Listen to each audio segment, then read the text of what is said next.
Welcome guys. If you want to activate autocorrection options in your Nokia 2720 Flip, for the first we have to click on this button, then we have to find the settings icon, and it's right here, so click it one more time and go on the right side to the personalization section. Right now we have to scroll down all the way down and then go for the input methods.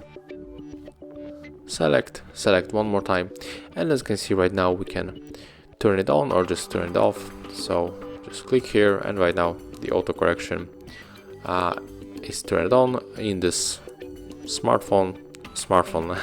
In this phone it's called the use predictive. So that's how it looks.